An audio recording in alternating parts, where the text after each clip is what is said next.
Hi all again, and this is the Truth, Honour and Integrity Show. My name's Thomas Williams, and a couple of announcements. On Sunday, I'll be doing a special show called From Russia with Love, and it'll be a detailed history of not only Russia, but Earth history.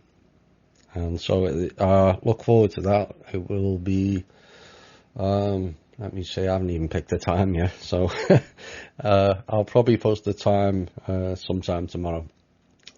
I never even thought about that. It's probably going to be 3 to 4 hours. There's a lot of details in there, and some rather interesting stuff, new knowledge. There'll be some bits that some people will know, but a lot of new knowledge, and it won't be a show for the faint of heart or the liberals or the politically correct either. So look forward to that. And then on 10th of June, me and Randy Morgans have been invited to go on OYM, and so that's on Sunday, June the 10th, I think, at 2 p.m. Eastern Standard Time, so you can look forward to that. Right, let's get into all the details of where we're at this week. Strange week, strange energies, good energies in many ways, and a lot of people settling down after what has been a bit of a roller coaster of the past month or two. It has been observed there is a pleasant calmness. Calm before the storm. Only time will tell. But the links for the show is www.spreaker.com/user 8955881. You can also catch us live on the Articles website, which has got all the special shows, the must-listen-to shows, and the archives of all the other shows, and a lot of articles about grounding, centering, and shielding, and breathwork, and self-empowerment, and it's all on there.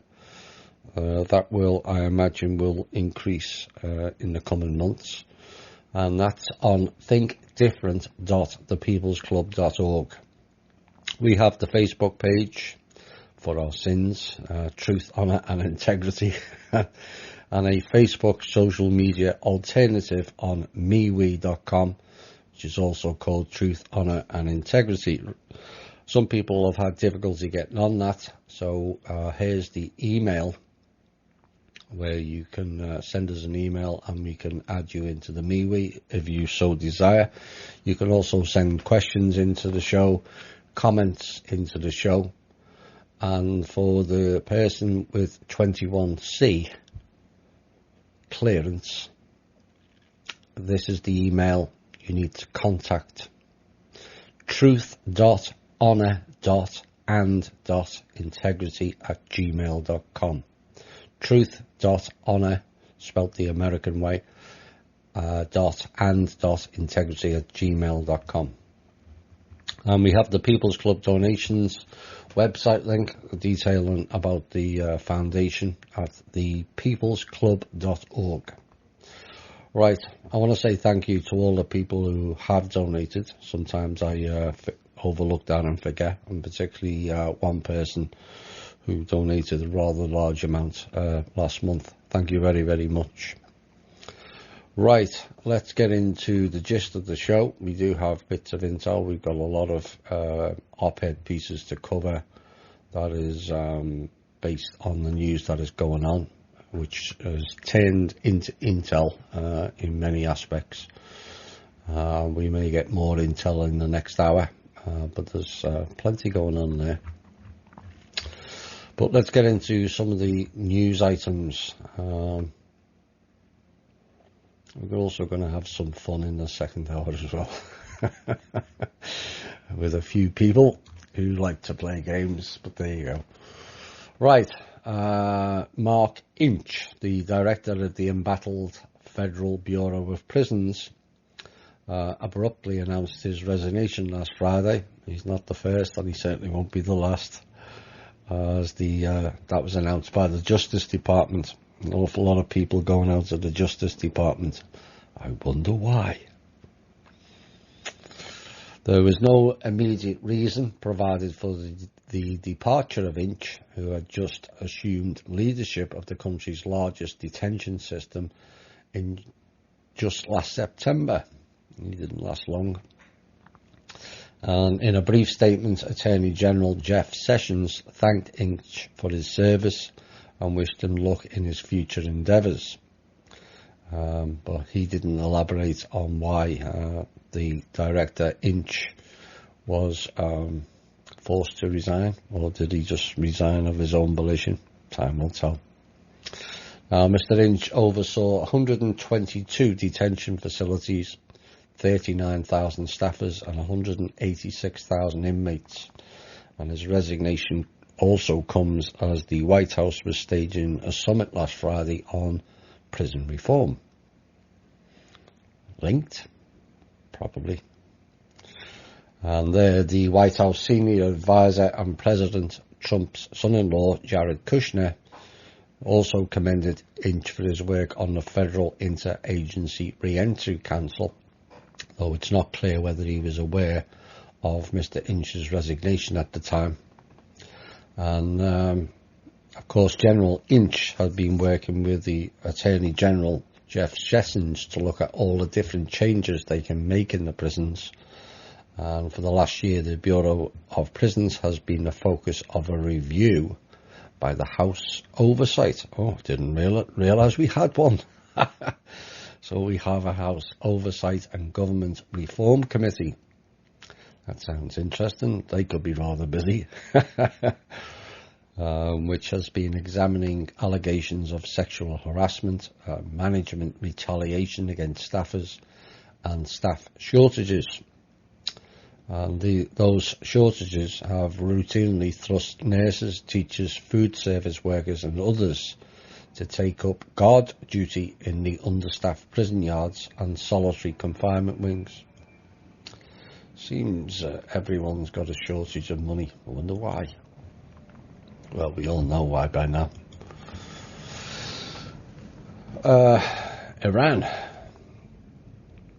We're going to hear a lot more about Iran, but we'll just play the news out as it's coming out.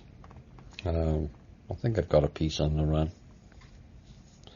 But we will be hearing a lot more about Iran and Syria going forward. Iran Foreign Minister Javad Zarif has condemned the US for promising to impose the strongest sanctions in history on his country.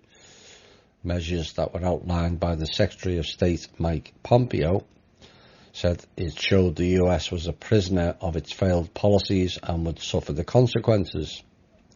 EU Foreign Policy Chief Federica Mogherini also criticised the US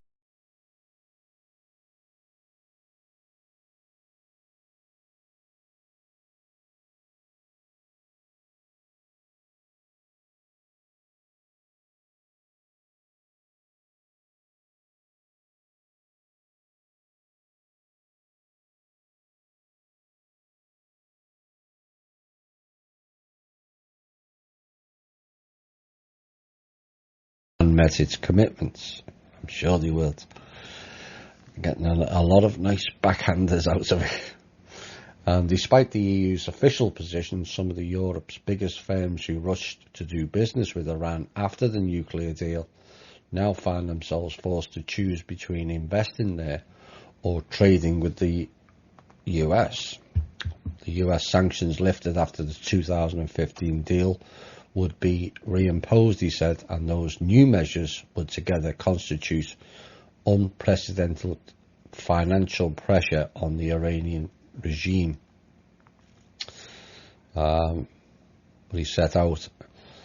He also set out conditions for any new deal with Iran, including the withdrawal of its forces from Syria and an end to its support for rebels in Yemen.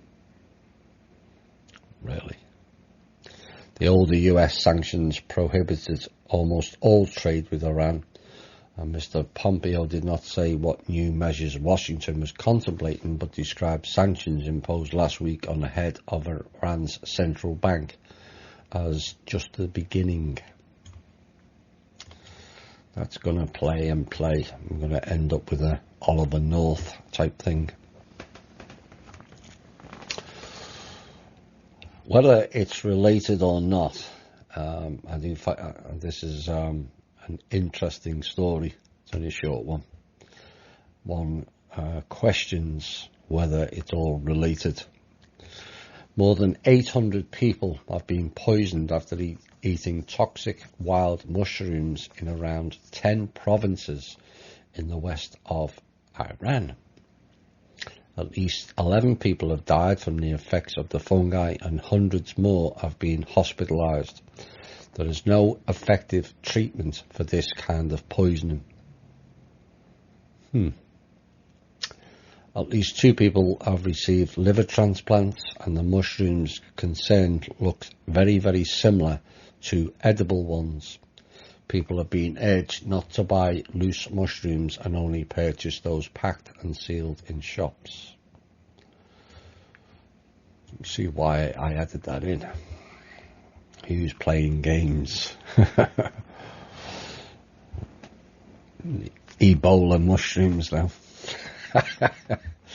Yeah, they're still there plugging the Ebola in the Congo. Yeah, right. Nothing to do with the president there or the prime minister. They're telling the Rothschilds to go and suck it. But there you go.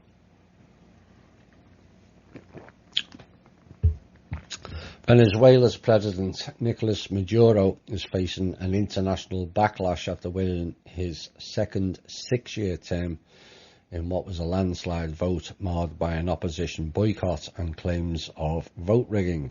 No change there. But 14 countries, including Argentina, Brazil and Canada, have recalled their ambassadors from Caracas in protest. The US has imposed new economic sanctions. It seems to be that's all we're doing these days, after Sunday's elections. Venezuela is suffering from food shortages stemming from its economic crisis, and voter turnout was very low. Probably because they think it's a complete not a waste of time. But the US President Donald Trump called for new elections to end the repression of Venezuelans. But perhaps you can call for the funds that were sent by the trust to the Venezuelan people to be unblocked by the clowns. If you want to end the repression. I digress. However, Russian President Vladimir Putin congratulated Mr. Maduro on his re-election on Monday, wishing him success in resolving the social and economic issues facing the country in a statement. We covered a story on Venezuela recently, and I've spoken to people from Venezuela in Florida. Some of them had to flee, and the ones that could work anyway, and the older ones are kind of left behind. But there's the government, and there's the debate over whether Mr. Maduro is good or bad or indifferent. It's debatable at this point. Mr. Maduro, the Venezuelan president, perhaps it's just a puppet like every other government official.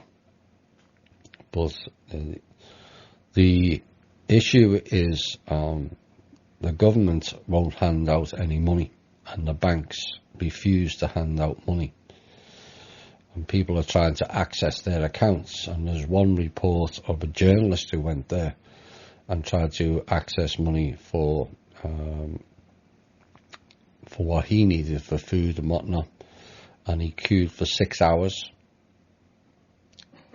and came out of the 4 banks of the queues with $4. That's all they will allow him to have. And some of the wages that are being described over there are $2.60 a month. Yes, I said that right. So it's costing them 3 months' wages just to buy a chicken. So it's a really poor situation, and this has been a big problem not only in Venezuela but in a number of Central and South American countries because of the Rothschilds and the IMF goons blocking banks when funds were being sent. IMF sent mercenary thugs to various countries to stop them delivering the funds. 1 or 2 countries have now decided to fight back. It needs them all to do so and kick them out once and for all. The US Department of Justice says it is expanding an internal inquiry after President Donald Trump suggested the FBI infiltrated his 2016 campaign. Go figure. And the department said on Monday it will look for any political motivation in its own inquiry into alleged Russian election meddling in the US.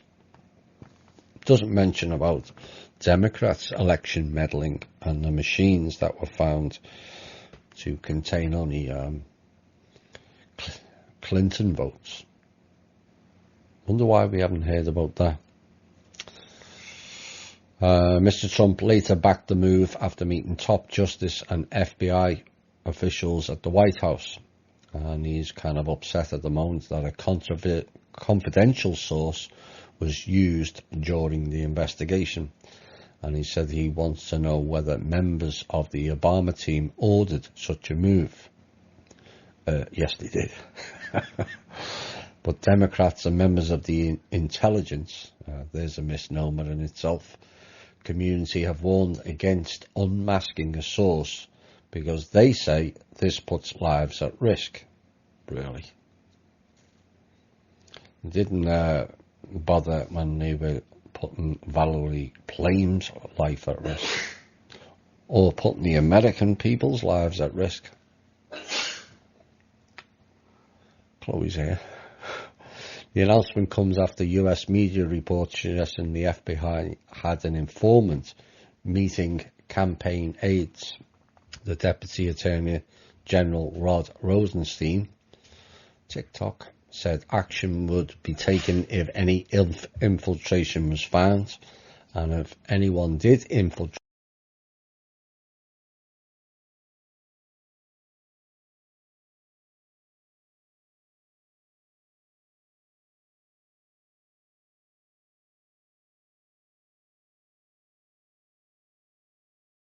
ISIS, Islamic State is ISIL, all the same thing, mercenaries, bought and paid for. But the armed units of ISIS have been completely eliminated in the Yarmouk Palestinian refugee camp in Damascus. This was stated this week by the head of the main operations department in Russia's General Staff, Colonel Sergei Rudskoy. He added that the Syrian army has taken full control of the area and the Yarmouk camp remained the last terrorist stronghold in the capital. And he went on further to say it was actually it was a shelter not for Palestinian refugees but for ISIS members that have been earlier defeated in various regions of Syria. And as of today, ISIS units active in the western part of Yarmouk have been fully eliminated. They're getting their asses kicked big time, and it's going to cause a lot of nervous shifting in people's seats of the top brass when there's none of them left. And the reason why we'll have later. And I thought Nazis in Germany had kind of gone away, but it appears the police have taken up the baton and are running with it. carrying out checks at airports in Germany. And the reason for that is they were checking how many school-aged children were travelling during the school term. So there's in Europe, I don't know whether it applies here, they were started to fine parents if they took children out of school time. Quite wide, it's not as if they're going to miss anything, not learning much to begin with. But now the police have got involved, and reports concerning 10 families have now been sent to education officials in Bavaria. Adam Weishaupt will be proud. It is believed the families caught at Memmingen Airport were trying to avoid travelling at the peak holiday time, of which prices go up about 3 to 4 times the off-peak. And in Germany, parents are legally obliged to send their children to school. Sieg Heil, you must send the children to the school so we can indoctrinate them. Really. Anyway, the Memmingen were allowed to fly off on the holidays despite the questioning, and a German police spokesman said it would have been disproportionate to take the children back to school as the families had already paid for their holidays. But the website reported that the parents have now have 2 weeks break time to explain why they took the children out of school. Because it was cheaper. If people can't afford to go on vacations in the peak times, why don't you go and check out the travel agents on why they're upping the prices by 3 or 4 times? Still the same destination, still the same plane, so why the price difference? Otherwise, there's a lot of people who can't afford to go on vacations, and that's why so many people are missing them. Because you can only do it when the state says so, really. But each family can be fined up to €1,000, which is $1,177 if they take children out during school time. Now, last year there was a fairly high-profile case in England that went all the way to the UK Supreme Court, and it ruled against a guy by the name of John Platt, who had taken his daughter out of primary school in term time for a trip to Florida. Good on you. And he had won earlier court battles against the £120 fine, which is roughly $150, from the Isle of Wight Council, but the Supreme Court ruled that parents could be fined for unauthorised absences. Really. That type of intrusion goes too far. President Trump announced this week, this is not all as it appears. We will have more details later. Some things are a bit sensitive. But Mr. Trump announced those who want to see the border wall being built may get a chance to help fund the project if a recently introduced bill is passed. The legislation, which was introduced by Republican Diane Black, would create a border wall trust fund. People could donate any amount of money to it, and with the funds specifically designated for whatever it takes to build the wall, whether it's supplies or the salaries to build. And all of it would be overseen by the Treasury Department. Put 2 and 2 together, please. Real immigration reform cannot be achieved without a secure border, and Mr. Trump has been clear about this since day one. The most important job of the federal government is the safety and security of the American people, and if citizens in our country wish to contribute to this effort, they absolutely should be given the opportunity. And Mr. Black said, while anyone can donate money to the US Treasury now, this trust fund will ensure donations would specifically go towards the construction of the border wall. We will have more details on that at a later date. It's a bit sensitive at the moment.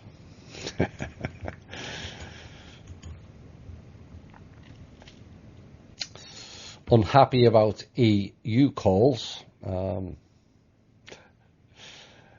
into the probe of alleged Israeli police brutality against activists the other week, which cost was it 60 people their lives on the Gaza border. Israel's energy minister Yuval Steinitz said the EU could go to 1,000 hells. Really? He was given an interview to a local radio station when he said of the EU, let them go to 1,000 hells. And his response followed the EU's call for a swift investigation into the Israeli police's violent crackdown on protesters in Haifa last Friday. They have been criticised in the state of Israel for high death toll at the border, and the Israeli minister said he wished to send to hell the European Union, which doesn't really represent the European nations. Interesting comment. He is right. He slammed the EU as an organisation that no one is leading and is less friendly to Israel than the European states themselves. Mr. Steinitz's stance was backed by Public Security Minister Gilad Erdan, who in response to the EU's demand for a swift investigation said that Israel, as the only democracy in the Middle East, does not need moralistic warning calls from a biased and obsessive body like the EU. Really, if he had nothing to hide, truth they say never fears investigation. It seems that country, or those who run the political field of that country, fear every investigation. As I said, truth never fears investigation. We'll have more on some of that later.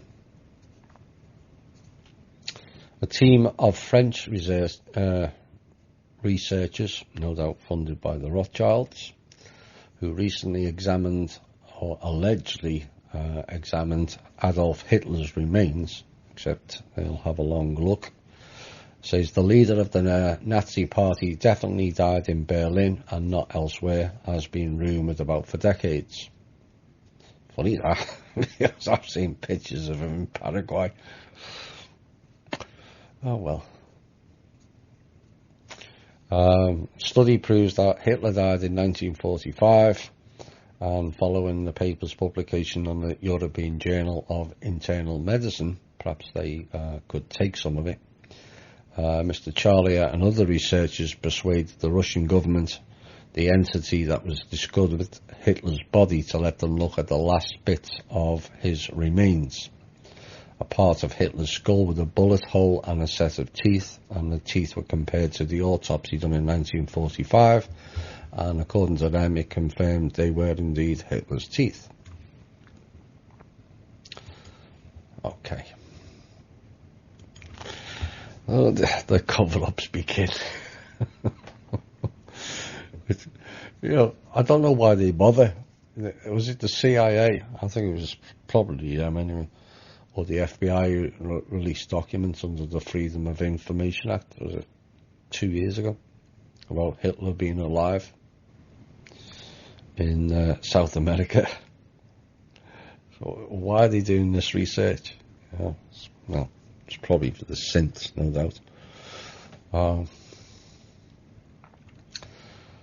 Now these next items, if that item wasn't bad enough, The story that broke this week, which we have covered on our show before, but it highlights the ongoing problems with the political correct people.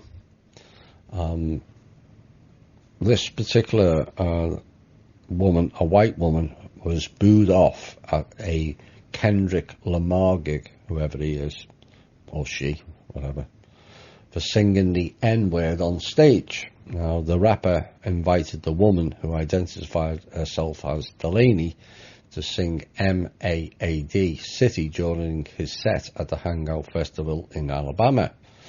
But Kendrick stopped her after she repeatedly used the N-word during the song, which is actually in the song. The crowd reacted angrily, and Kendrick told her, "You've got to bleep that single word out." And she appeared not to realise why she'd been stopped, and asked, "Am I not cool enough for you, bro?" But the crowd in Gulf Shore, Alabama started booing on hearing the woman singing the racial slur, which she later apologised for, saying that she was sorry she did it, but then asked why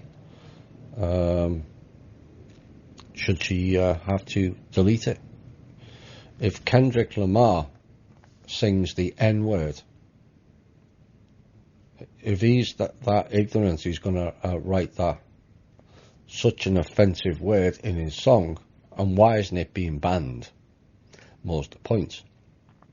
But suddenly there's an issue if a white woman sings it.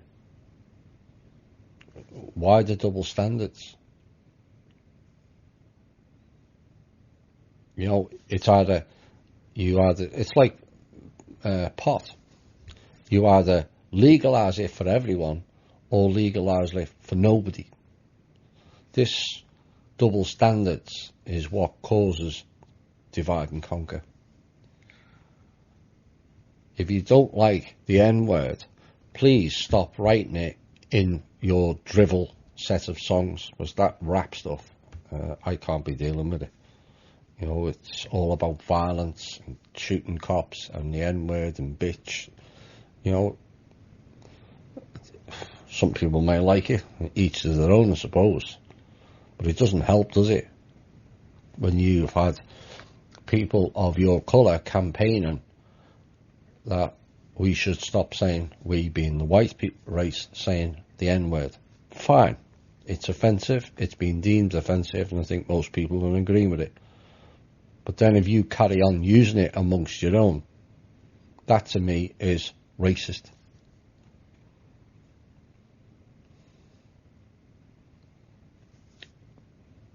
Unbelievable. And I hope the black community don't buy into that, because it's another division of the people. We don't need it. So if it's not good for one group, it's not good for all. That's the gist of it. Sweden is next story. Not often we cover them, but they've gone all fear porn this week, bought and paid for by the NATO Rothschilds goons in that region, and they sent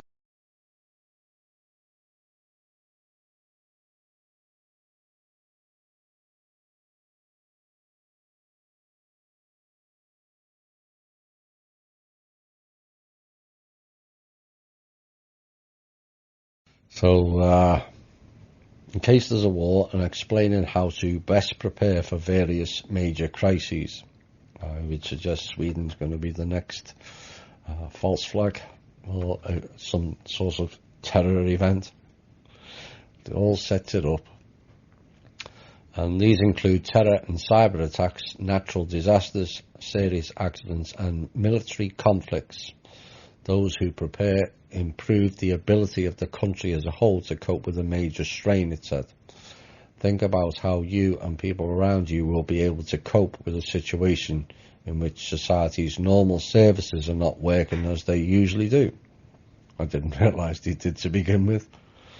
Does anyone's social services work the right way? certainly in the UK, never. And the leaflet, which is entitled "If Crisis or War Comes," has been distributed amid concerns over Russia. Let's blame Russia. Russia's to blame for everything. And alleged Russian military activities. Really, what about all the missile sites that have been put on Russia's border? But did Russia do that as well? Poland, Norway, Sweden, Georgia, Hungary. So that all came under a section called Home Preparedness Tips. And they're telling people they should all buy salmon balls, whatever that is, tea lights, whatever that is also, and wet wipes. Really strange lot up there.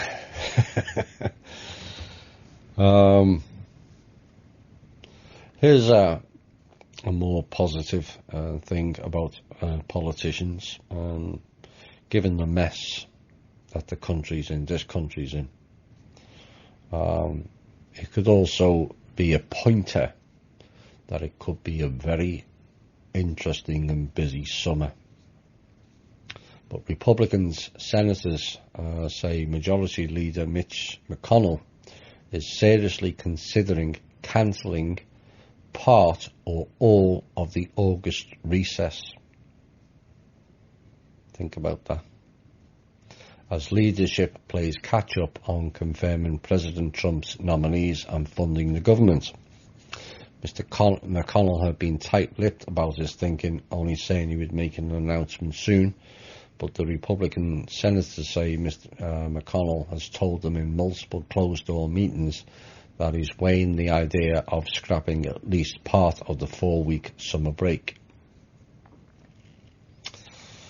Mr. Richard Shelby added that leadership is sending out a signal, a strong one, that we'll be here in August as well. That could well be a pointer. But Republicans are facing intense pressure from Conservatives and the White House to stay in town if they haven't whittled down a backlog of nomination votes or made progress on government funding bill. 2 plus 2. Alright. This is the last, penultimate one before we go into the last piece, which is about banking, before we go into a music break. But a significant business partner of Michael D. Cohen, President Trump's personal lawyer, has quietly agreed to cooperate with the government as a potential witness. And a development that could be used as leverage to pressure Mr. Cohen to work with a special counsel examining Russian interference again in the 2016 presidential election. I'm getting kind of bored saying those words. Under the agreement, the partner, Evgeny Friedman, a Russian migrant who is known as the Taxi King, will avoid jail time if he coughs up some details, and will assist government prosecutors in state or federal investigations, according to a person who was briefed on the matter this week. Now, Mr. Cohen's conduct was initially examined by Robert Mueller, the special counsel investigating the election that led to Mr. Trump's victory, and then referred to the United States Attorney's Office in Manhattan. Federal agents last month carried out search warrants of Mr. Cohen's home, his office, and a hotel room where he was staying, seeking documents related to his business associates and accountants. It seems Mr. Cohen has a lot more to answer for. We'll find that out soon as well. Last news item before the break. The House of Representatives passed on Tuesday legislation that would ease bank rules introduced in the wake of the 2007 through 2009 financial crisis. I don't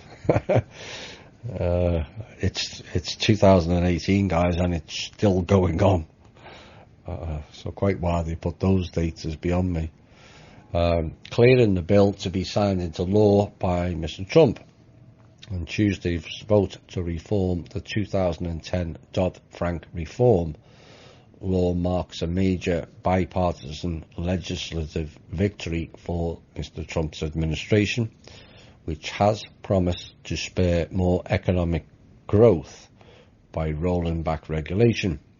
Now, the Act's numerous provisions spelled out in what is roughly 2,300 pages are being implemented over a period of several years and intend to decrease various risks in the US financial system. Now, the Act established a number of new government agencies tasked with overseeing various components of the Act and, by extension, various aspects of the banking system. How about an audit, a real audit?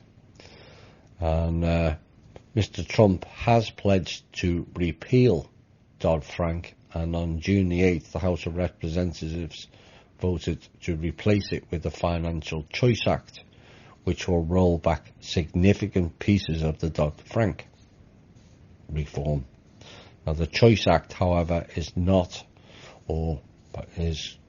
expected to pass the Senate in its entirety, which means some of it might go through. So what's this all about?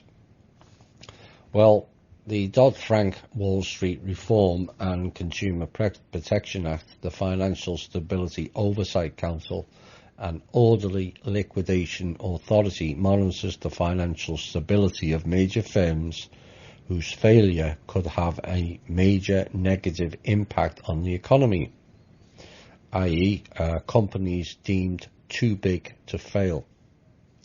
That will no longer be the case. It also provides for liquidations or restructurings via the Orderly Liquidation Fund, which provides money to assist with the dismantling of financial companies that have been placed in receivership and prevents tax dollars from being used to prop up such firms. The Council has the authority to break up banks that are considered to be so large as to pose a systemic risk, and it can also force them to increase their reserve requirements. Similarly, the new Federal Insurance Office is supposed to identify and monitor insurance companies also considered too big to fail. And the Consumer Financial Protection Bureau is supposed to prevent predatory mortgage lending, reflecting the widespread sentiment that the subprime mortgage market was the underlying cause of the 2008 catastrophe, and also make it easier for consumers to understand the terms of a mortgage before finalising the paperwork. And it also prevents mortgage brokers from earning higher commissions for closing loans with higher fees and or higher interest rates, and says that mortgage originators cannot steer potential borrowers to the loan that will result in the highest payment for the originator. Now, the CFPB also governs other types of consumer lending, including credit and debit cards, and addresses consumer complaints. It requires lenders, excluding automobile lenders, to disclose information in a form that is easy for consumers to read and also understand. And an example is the simplified terms you'll find on credit card applications. Now, a key component of Dodd-Frank, the Volcker Rule, Title 6 of the Act, restricts the ways banks can invest, which will limit speculative trading and eliminating proprietary trading also, effectively separating the investment and the commercial functions of a bank. And the Volcker rule strongly curtails an institution's ability to employ risk-on trading techniques and strategies when also servicing clients as a depository. Banks are not allowed to be involved with hedge funds or private equity firms, as these kinds of businesses are considered too risky. Also, in an effort to minimize possible conflicts of interest, financial firms are not allowed to trade proprietarily without sufficient skin in the game, enough assets. And the Volcker rule is clearly a pushback in the direction of the Glass-Steagall Act of 1933, a law which recognised the inherent dangers of financial entities extending commercial and investment banking services at the same time. Yes, indeed. Now, the Act also contains a provision for regulating derivatives such as the credit default swaps that were widely blamed for contributing to the 2008 financial crisis, because these exotic financial derivatives were traded over the counter as opposed to centralized exchanges as stocks and commodities are. Now, many were unaware of the size of their markets and the risk they posed to the greater economy, and Dodd-Frank set up centralized exchanges for swaps trading to reduce the possibility of counterparty default, and also required greater disclosure of swaps trading information to the public to increase transparency in those markets. Yes, the banks are going to be a lot more transparent. Now, the Volcker rule also regulates financial firms' use of derivatives in an attempt to prevent too big to fail institutions from taking large risks that might wreak havoc on the broader economy. And the Dodd-Frank also established the SEC Office of Credit Ratings, since credit rating agencies were accused of giving misleadingly favourable investment ratings that contributed also to the financial crisis. Now, the office is tasked with ensuring that agencies improve their accuracy and provide meaningful and reliable credit ratings of the business, municipalities and other entities they may evaluate. Well, the gist of it is that lot would end bailouts. That's the gist of it. It would also end dodgy betting, hedge funds and all that, derivatives issues as well. But there's still other elements that may need addressing in that act, and those will be pursued. And given the fact that Ms. Pelosi is fighting against the Final Choice Act, I suggest that would be nearer what we the people would want, given that she doesn't like it. But we haven't read the full details of that. But the Basel III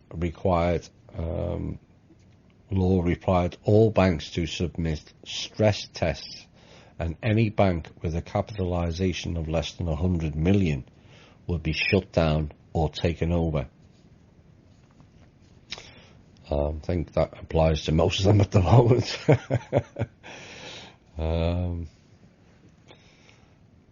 Assistance may now be available to the smaller banks, not just the big banks. And the issue with the mortgages since 2010, which have been extremely difficult to get hold of. And the reason is no one wants to buy the collateralized mortgage obligations anymore. So they can't put someone on a mortgage and then sell it off as easily like they used to.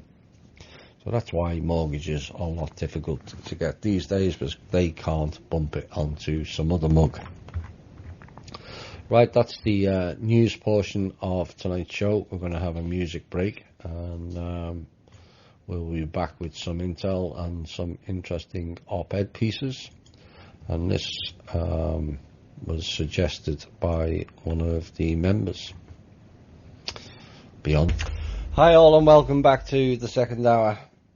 Where are we first? some people didn't like that song. Well, that was the request, and that was Epica and Beyond the Matrix.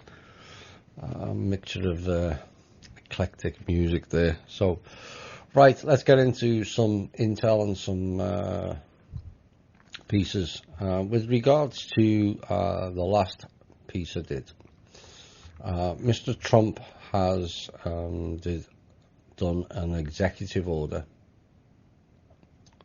I think it's an executive order. Anyway, it will get passed.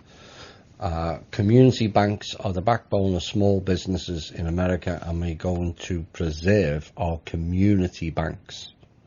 So that's part of that issue, and part of the Dodd-Frank Act is being removed. Addresses unnecessary regulatory burdens imposed by the Dodd-Frank Act, and also economic growth, regulatory relief, and the Consumer Protection Act is also a part of it. Small community banks are being unfairly and disproportionately harmed by the Dodd-Frank Act compared to the big banks.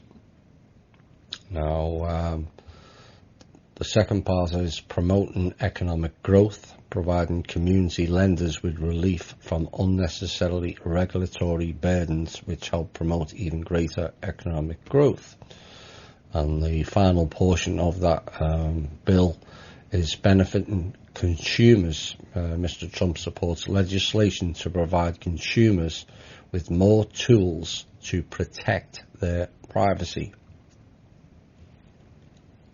So it will help protect consumers' private information by giving them the ability to place security freezers on their credit files with credit bureaus, and as a result, consumers will be better equipped to protect their credit information in the event of a data breach or an incident of identity theft. So that was done by Mr. Trump yesterday. Right. Let's get into the show. Intel portion. I believe there's been interference. If there's interference in the next bit, I will repeat it.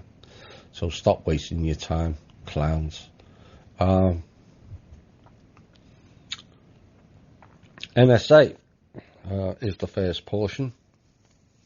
They've been found out this week via their Stingray tech that had arms everywhere into every bank, and I mean every bank, and that was all legal, so they could legally do that.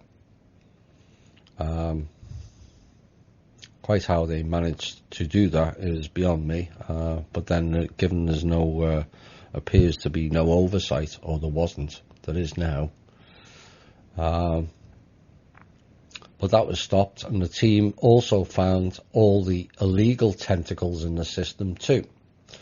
All of it's been dealt with, so at least at this point cannot go back in legally into the system, and any further attempts to do so would be illegal and also actionable. Now, also found in the system, which is not news to many, is the spying via data cables, via phones, TV and Wi-Fi, and this is also being addressed currently. That's also an NSA issue, and no surprise, it's the NSA who own Comcast and also CNN. I'm still waiting for a full confirmation of whether CNN was raided by troops this week. It is possible. Apple has their own spyware riddled with malware and also Trojans and backdoors, and it's known as iSpy.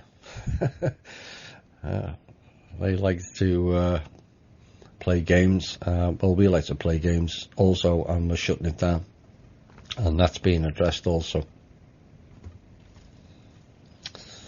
Now, this show has been warning about the dangers of Amazon for many months. And in the past it was about costing a vast number of jobs, and also about them going all robotised workforce.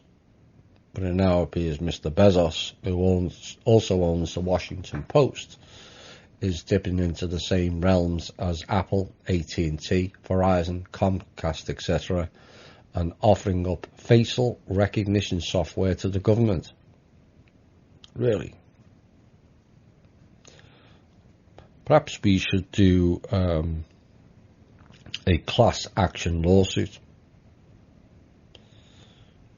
stating that they're allowed to go ahead with that, but if those who refuse to give away their rights to privacy, a $1,000 fine for every time they're recorded on that software. So in essence, then we would be trademarking ourselves.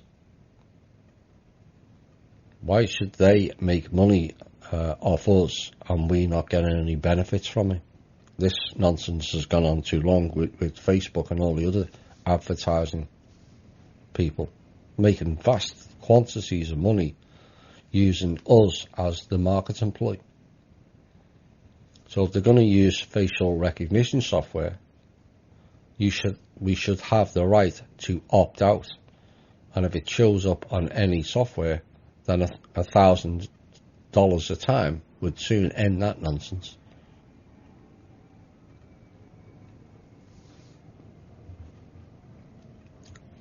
Amazon needs to be shut down and broken up into many smaller companies, but not only are they looting the economy, record amounts of billions per week they're making profit, not trading, profit. But facial recognition, seems Amazon is all not what it seems. Now, long-time listeners may remember me exposing Erik Prince, super soldier guy, and his links to the Chinese elders, aka the Rothschilds. And I had expressed concern that at the time he was in the background of the Trump administration. And this is why the unqualified Betsy DeVos ended up as the education secretary, because she is his sister. How it all links in. Now, Mr. Prince and his group of hired assassins who created Blackwater and then changed the name to Z, and then Academy before causing mayhem in the Middle East and also South America. And so it comes as no surprise that he sold out again to the Chinese elders, whoever they may be. Might just be Rothschilds. And he was the founder of Blackwater, a civilian military that was hired by the Chinese elders in the past month to destroy the American economy and then buy it back for pennies on the dollar.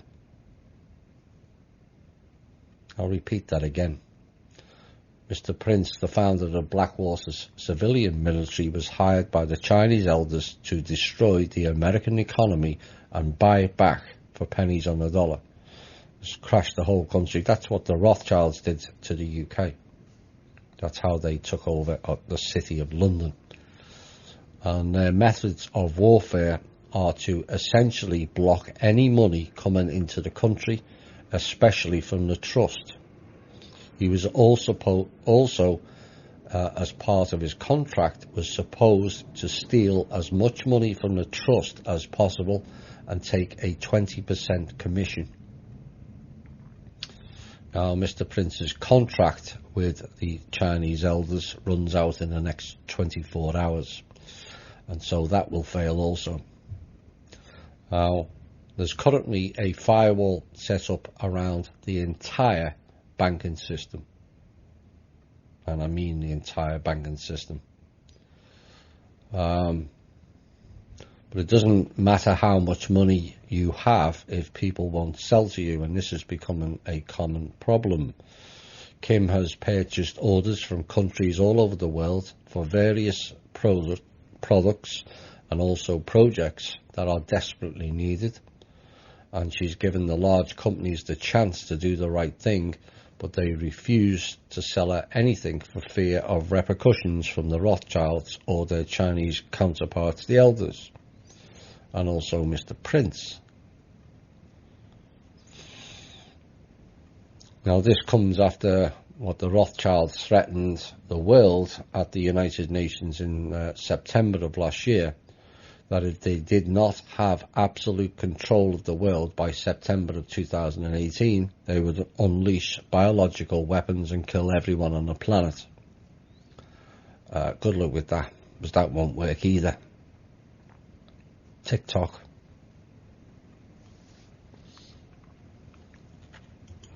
Where there is a number of FBI agents willing to step out soon and reveal all manner of things if subpoenaed by a certain council.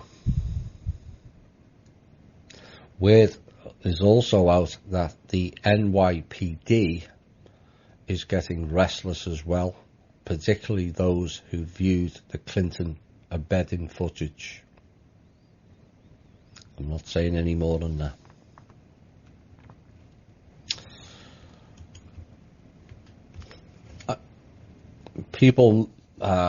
Most people won't be familiar with this, because I wasn't also.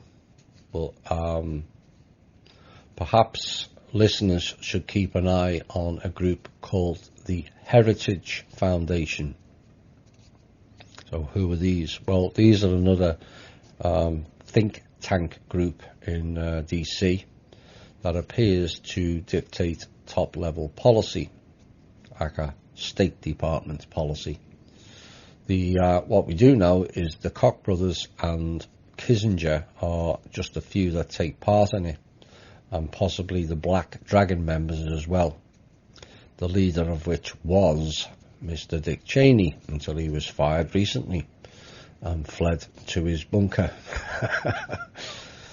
Now, unfortunately, the Heritage Foundation, have now decided to not reveal the names connected to the foundation.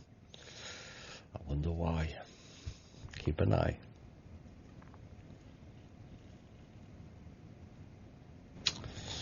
Next portion.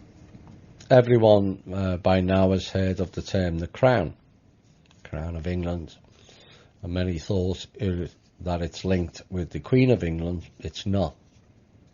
It's located in the state of City of London, which is not connected to London or the UK for that matter, and is a separate principality like District of Columbia and like the Vatican, and to a lesser degree Switzerland and Luxembourg. Well, the Rothschilds were in full control of the crown. This was going back to the war between England and France, when the Rothschilds lied to the country that Britain had lost the war. All the stock market collapsed, and the Rothschilds bought it up for pennies on the dollar. Sound familiar? And then produced the truth document that Britain had won the war, and all the market went skywards. So the Rothschilds then gained vast millions at the time, in the 1800s, which then took over the whole City of London. But the control of the crown, the Rothschilds had pledged that to the trust. And as they are no longer part of the trust, they no longer are in control of the crown. Oops. This was part of the move to disconnect America from the clutches of the crown, and facilitated the Sovereignty Declaration back in January. And the main aspects of that sovereignty have yet to be implemented. It's still underway and still ongoing. So, message to the countries is, when the Roths turn up to your country spouting that they own the crown and the District of Columbia and all kinds of other things, please tell them to show proof of claims. Demand it. And when it's not forthcoming, tell them to go and F themselves. Literally. They own nothing. All of it was pledged to the trust, where they collateralized it, and now they own nothing. That's why they're doing fire sales.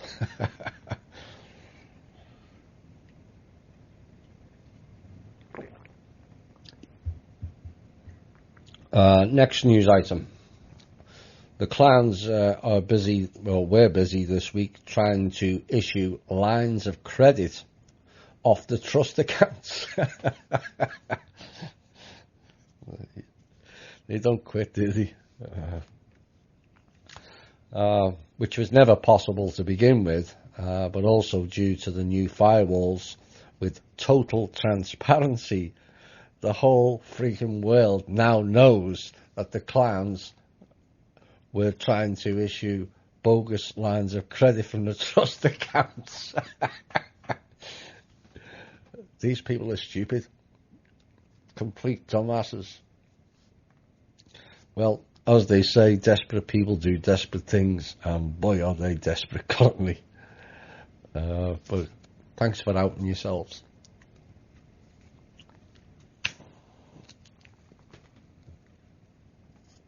Next, we're into Iran. I said I would earlier. And the fun and games has spread to the oil shenanigans now in Iran, which is the main issue. It's nothing to do with nuclear. But these people are just complete greedy bastards. And that's the top and bottom line of it. Not content with getting oil from Iran for $25 a barrel, which they then sell for 50. It's gone up to 72 now. So they're making $47 a barrel as it stands. But they were also getting free oil, which was stolen by ISIS. So with ISIS all but defunct, and the Middle East, Africa and Arabia getting more wise, methinks ISIS, and more importantly the mercenaries who are part of it, will be out of a job soon. Bye bye Blackwater. That is what's going on in Iran. An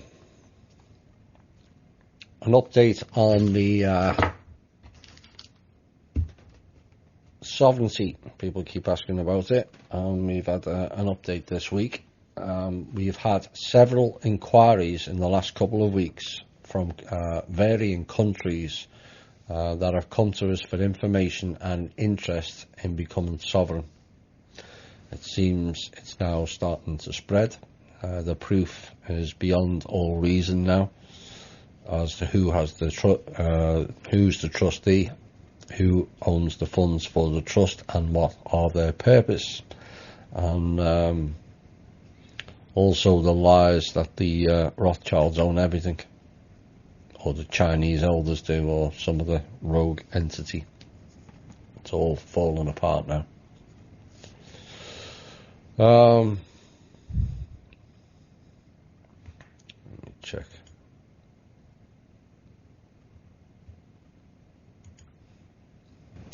Venezuela, so I would mention them again. Getting heavily hit currently for the people, and the reason is because one of the reasons is the Venezuela president is not interested in donating all of their oil reserves to the same clowns that are messing in Iran and other places. And neither are the generals that instigated the military coup, as they have not been paid. And now they are all realising they've been lied to as well. The sad part is there is vast pallets of overprinted Bolivia all over the place in South America, courtesy of the company known as De La Rue, which is a Rothschild-owned company to print currency. Now, the problem is, those currencies don't have an allocation number, so they're worthless. And the message to South America, please combine together and throw them all out, including the stolen land in Paraguay done by the Nazis and the Bush cartel. Throw them out.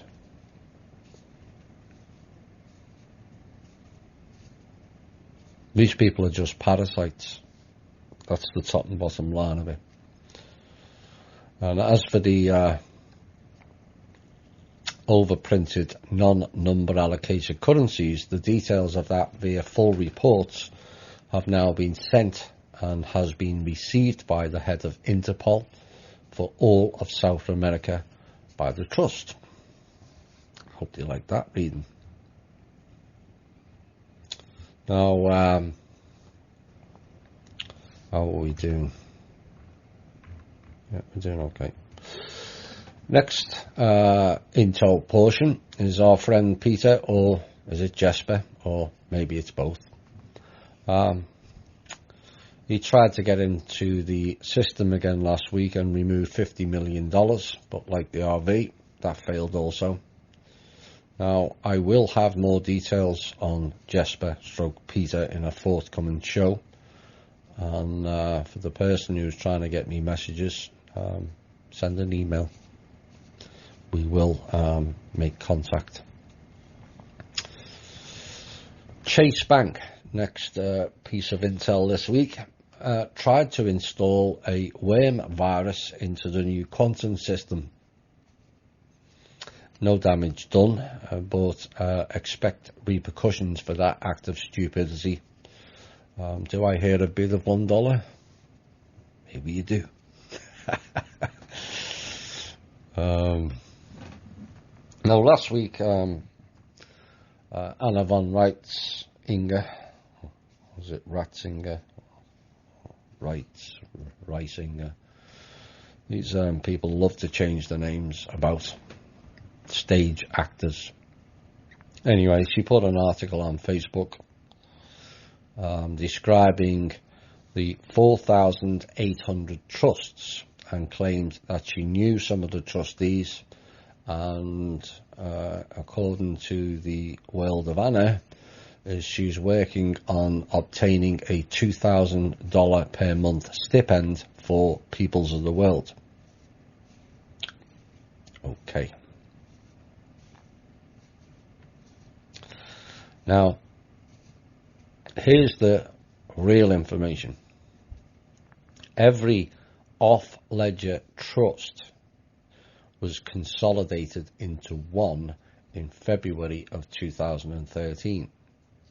All of them. The consolidated trust was renamed as Manna at the time, Manna World Holding Trust.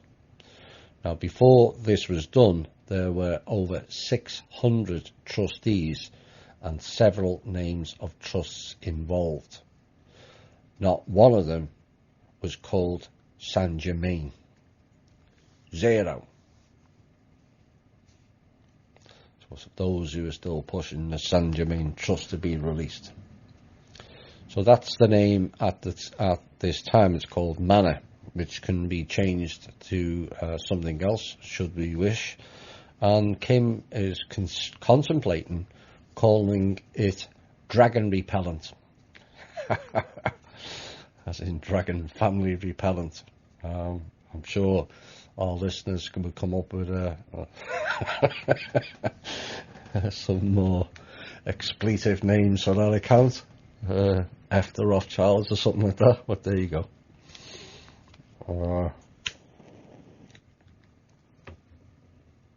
This is I think that's it on the intel. There is a couple more bits that I need to cover.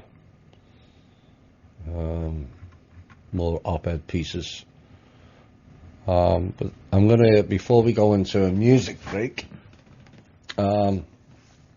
it appears Tank on the Create Change is getting a lot of flack from members of the hashtag Operation Stupidity Brigade, more better known as the GCR or the RV Goons. Now, according to the narrative in the world of illusion, the elders, Chinese elders, have been paying out all kinds of people, except the ones on the forum tank frequents. Tier 1 and Tier AAA and all that rubbish that they talk about. Nah, they haven't. And they even mentioned, oh heaven forbid, the White Dragon Group are also paying out. Really? Stupidity goes beyond the RV, it seems. For those who are unfamiliar with the White Dragon Group, or the White Powder Group, is a better description and more fitting. That exists of Benjamin Fulford, Neil Keenan, and some unknown Japanese guy. It has no ninjas, it has no authority, and has nothing of any note, unless you like working with rogue CIA agents, Rothschilds, or fake Chinese elders. And as for the fake Chinese elders, do you know no one has ever met them, or even knows their name, or whether they actually exist? I mean, you can't make this stuff up. So the people who are giving Tank a lot of flack need to quit.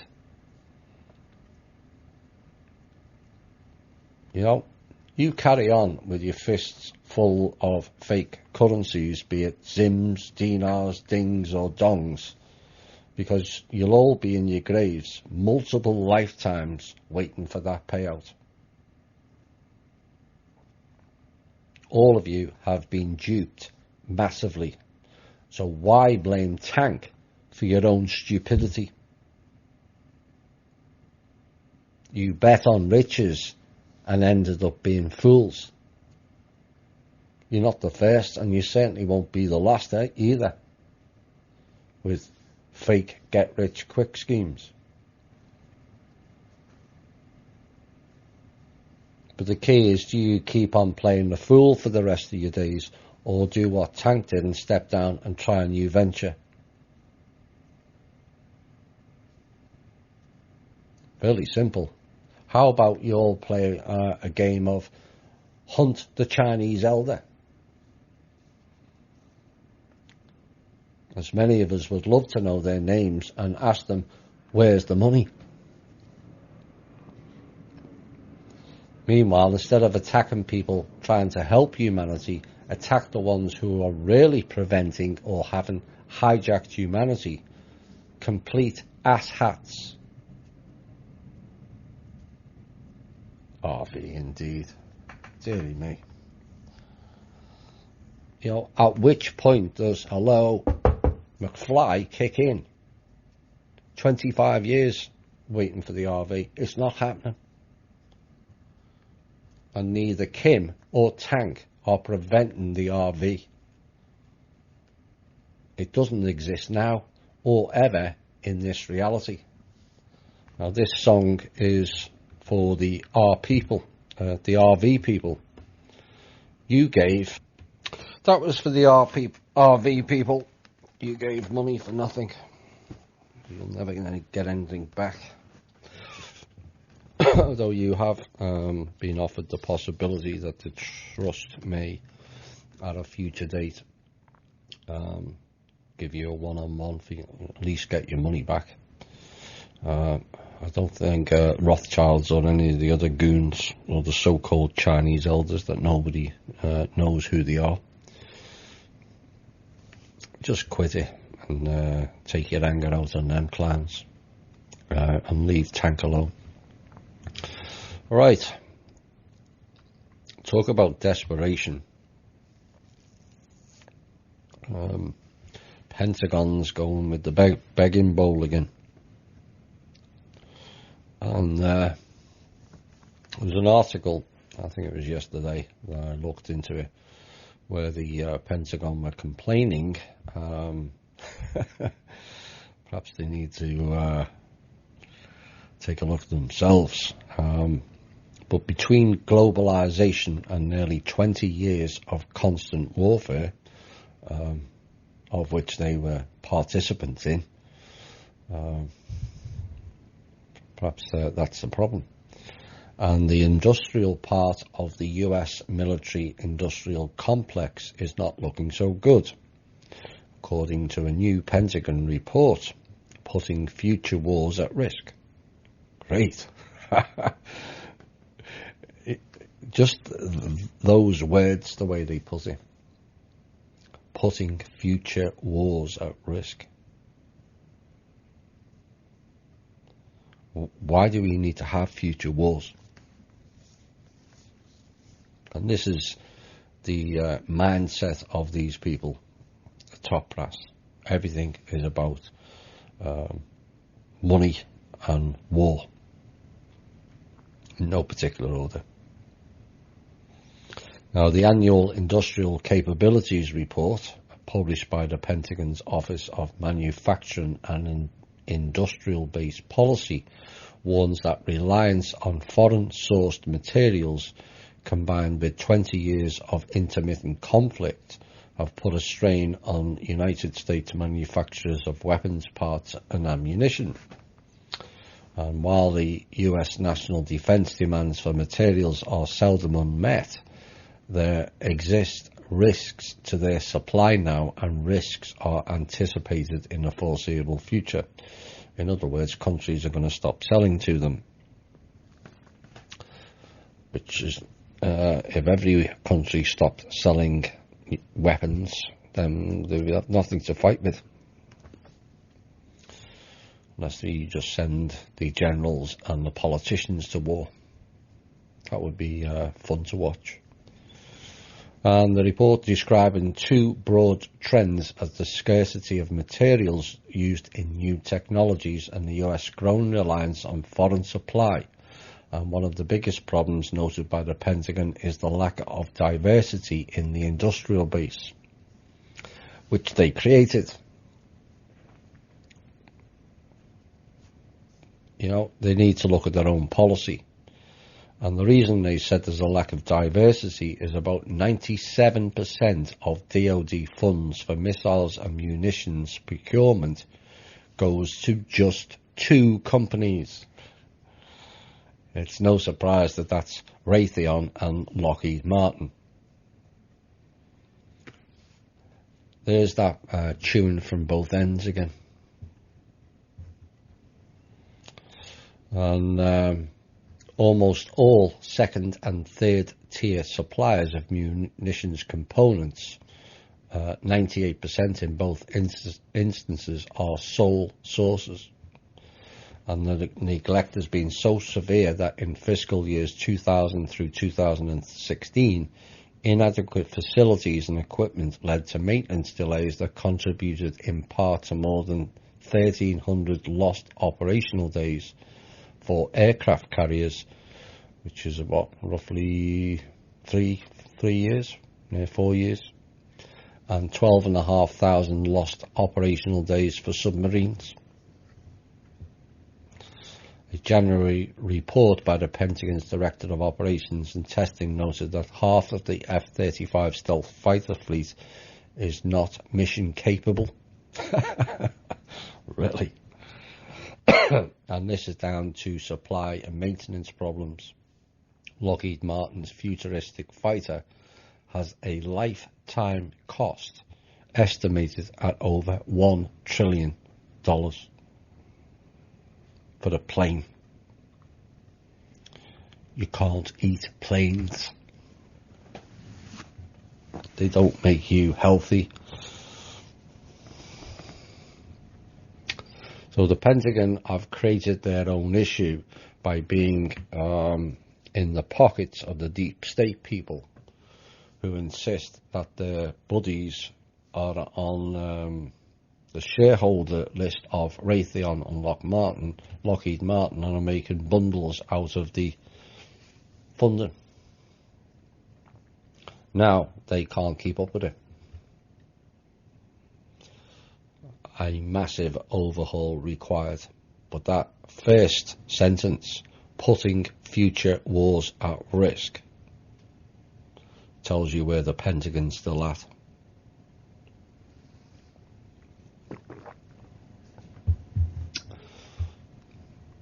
Things are getting a bit strained. Well, this is something that people should consider. Normally I don't cover so-called fake stars of the TV world and the music world, but this piqued my interest, and it may be something that we need to look out for. And the curious story of Carrie Underwood. Now the story goes is that Underwood took her dogs out for a walk and then tripped over, which is a bit unfortunate, but she fell on her wrist and face, and then stated she required 40 to 50 stitches, which is not really conducive with that type of fall on wrist and face. And at first she wasn't sure she'd look the same, which is the key aspect. In the beginning, I don't know how things are going to end up. It just wasn't pretty. Underwood alarmed her fans when she wrote a letter warning them that she might look different after she's healed. Like, how different? And she went on to say, I'm determined to make 2018 amazing, and I want to share things with you along the way. And when I'm ready to get in front of a camera, currently she's refusing to do so, I want you all to understand why I might look a bit different. Has Ms. Underwood been switched out? That's why I pulled that story out, and it should be watched. Those that step out of line pay a heavy price. Look what happened to Britney Spears. Do you think she just went nutty and shaved her hair off? No. She started exposing the Monarch program.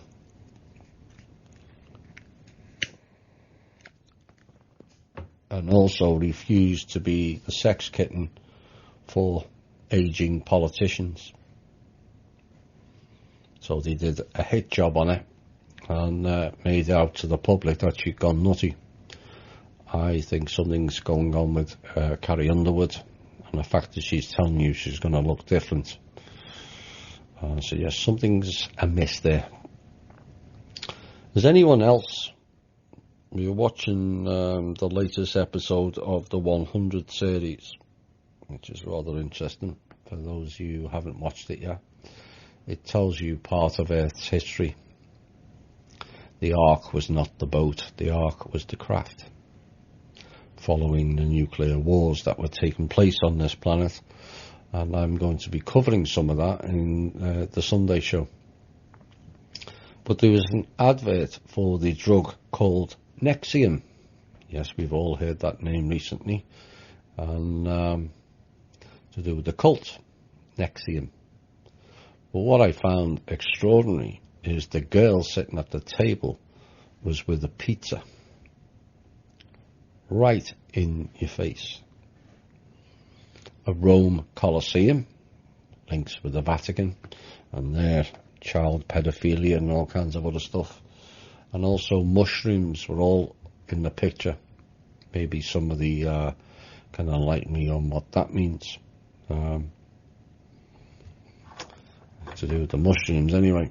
Or maybe that's what they did to drug the kids, who knows.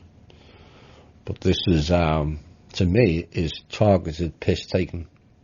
Nexium the drug, the same pronunciation as Nexium the sex cult, and child pedophilia, with a young girl at the table with a pizza. You can't make this stuff up.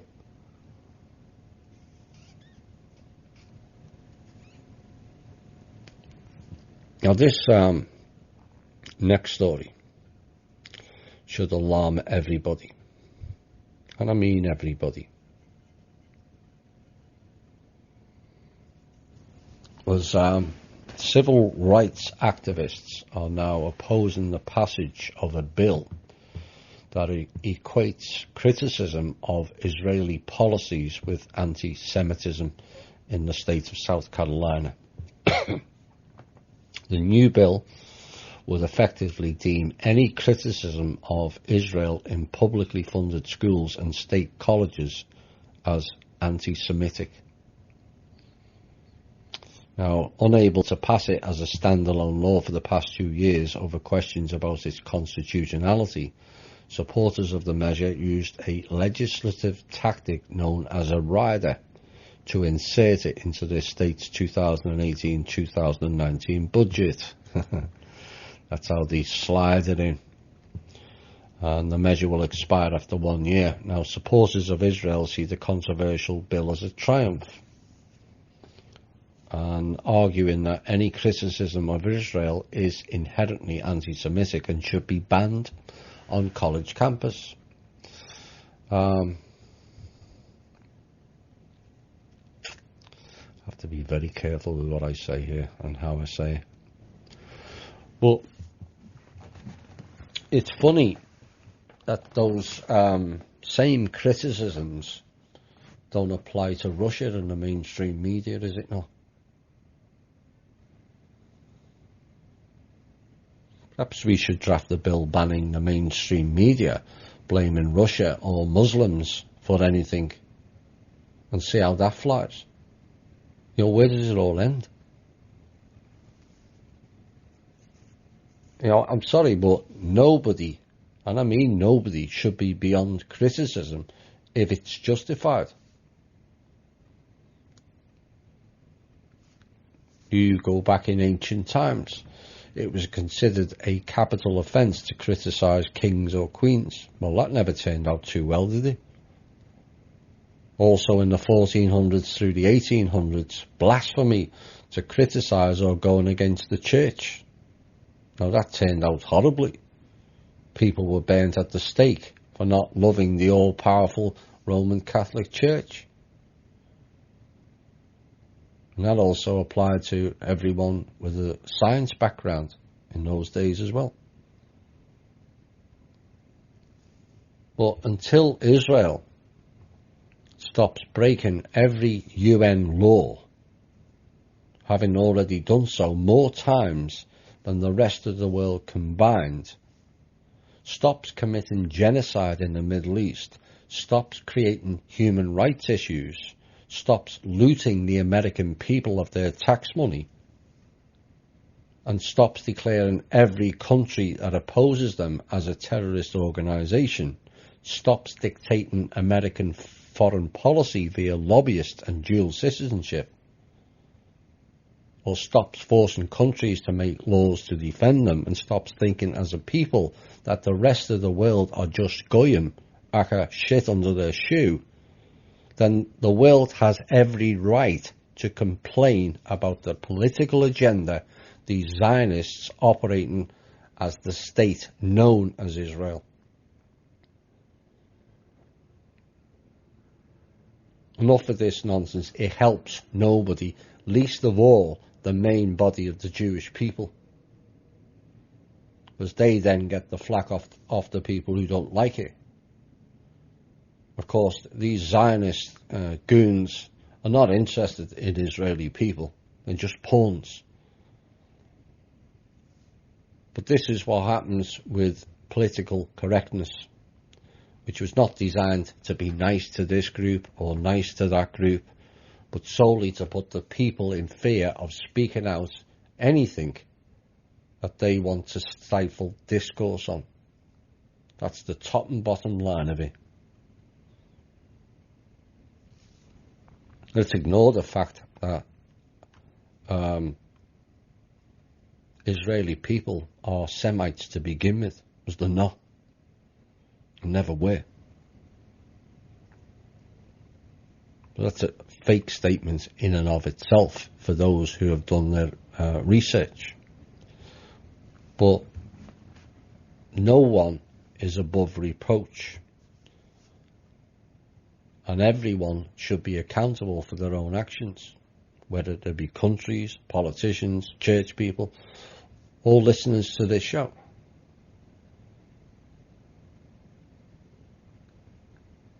Well, whoever the clowns are in South Carolina that drafted this bill should be sacked immediately, because they obviously have nothing better to do than draft what is, to me, is total bullshittery. I'm sure the people of South Carolina have far more pressing concerns in their communities than someone criticising a country that's located 7,000 miles away. Enough's enough. Here's another example of that stealthy fascism and infringement on people's rights. Of course, this is another divide and conquer move. It's all stage managed, it's all deliberate.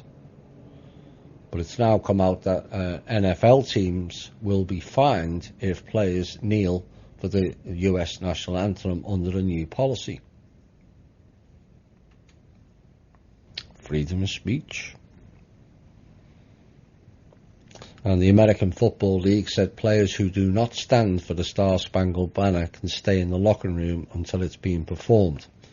And the NFL also vowed to impose appropriate discipline on league personnel who do not stand and show respect for the flag and the anthem. But players responded, said the protests were against police brutality of African Americans, which is exactly what it is, and has kind of been sidetracked into you're unpatriotic because people don't look at the head of the issue. They follow the media sidetracking. They're being anti-American and unpatriotic. No, they're actually standing for a good cause, because there is a lot of police brutality, not only on African Americans, but on all of us.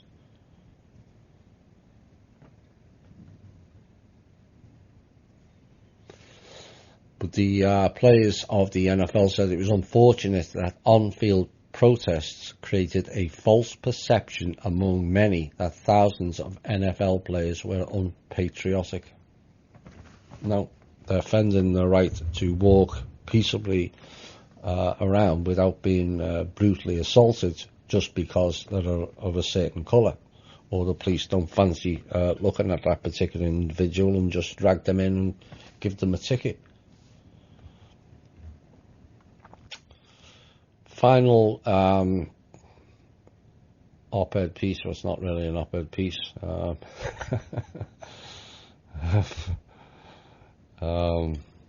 Before we go into Q&A, well, Barack Obama, I don't know where he's going to get all the time, but maybe he'll have a lot of time to do what he's planning to do.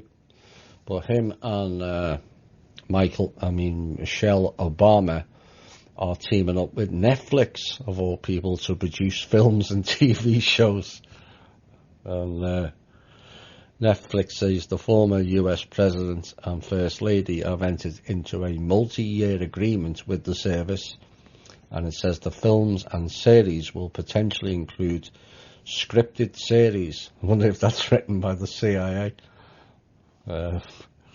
Unscripted series, that doesn't exist. A docu-series and documentaries and features. And Barack and I have always believed in the power of storytelling to inspire us, indeed. Exact details of programming have yet to be announced, but they should fit in rather well, providing the both of them are not in jail by then. As they've been telling fairy tales throughout their role as president and first man. Obama can tell fairy tales about how he is American, or about how he gave $1.6 billion of our money in cash for humanitarian programs and some food packages for the poor Iranians. Really, Obama? Or perhaps he can tell a tale of the health director in Hawaii who approved his birth certificate, who then suddenly died in a plane accident just after Trump outed them on Twitter back in 2013. That would make a good documentary. Or perhaps he can tell the tale of how he paid for Muslim Brotherhood to fly to South America and then pour through the southern border to enable hit squads inside America.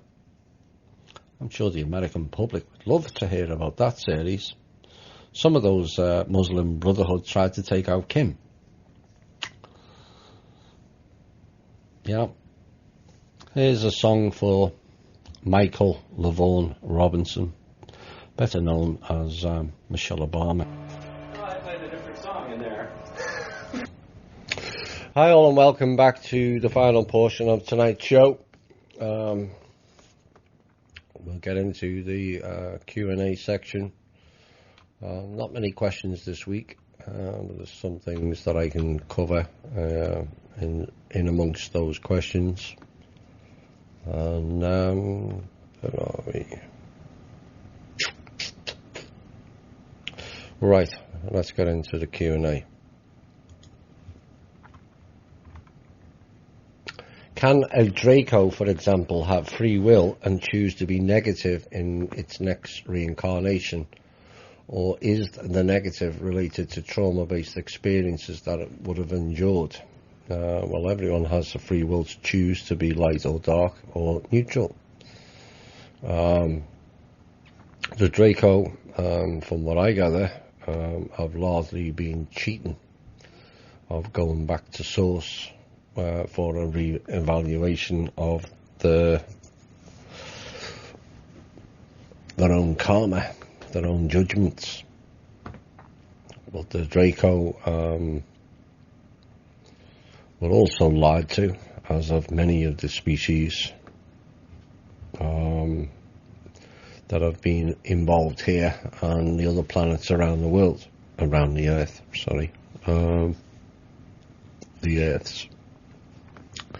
the universe. You'll find out why I said it, the Earths, on Sunday, because Earth is what we call it, but every inhabited world is called Earth. That's why I said that. The Draco need to get their act together. From what I understand, there is a move by the younger generation. They don't want to continue. But some of the older established royalty, as they call themselves, want to continue some of the games, and who appeared to be easing off of it. But unfortunately with the Draco, you can't trust them as far as you can throw them. Unless you're in the battle realm, then you can throw them quite far. Preferably snap the necks off. That's how the way you get rid of Draco.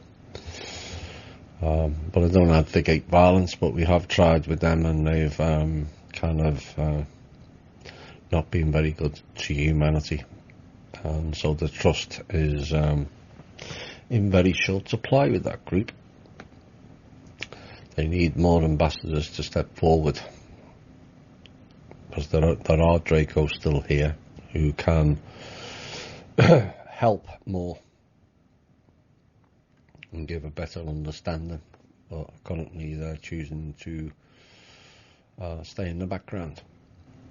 Anyway, next question is: my path takes me by the number 1 Masonic Lodge, and it was eerily quiet and closed, which is very unusual. The shop is also closed down, and the question: ritual, or have they been taken down? What I mean, have you any information if they are closed down for a ritual, considering the coming wedding, which took place last Saturday, I think? Not that I was interested. Or have they been taken down? I'm not too sure on that. Not all Masonic lodges are bad. If you, I'm trying to remember the name of it, the one on the round building on the corner in London, if that's the one you're referring to. they've got a lot of the real Templar history. And there's some rogue Templars and there's some not rogue Templars. The Teutonic Knights were bad. They were the Germanic Bavarian group. Long before Hitler were goose-stepping across Europe. And then there's the other Templars who were looking after the main bloodline and Mary Magdalene.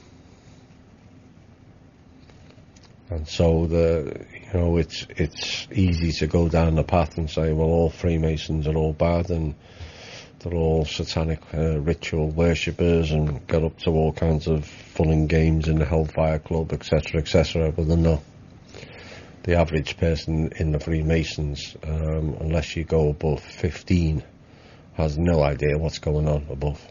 None. It's all very compartmentalised, where level 2 cannot tell level 1 what they've learnt. Same system over and over again. And for people who don't know, 33 degrees is not the top end of that system. It goes up to 90. Let me leave that one for a minute. That kind of goes on forever, that one. Let's get into some of the other ones. Can you tell us anything about the ancient giant trees? There's mountains that look like petrified tree stumps. Who done that? Why? And where are they now? Yes, I am aware of that. Everything on this planet was bigger at one stage. All the beings were bigger. All the plants were bigger. All the fruit were bigger.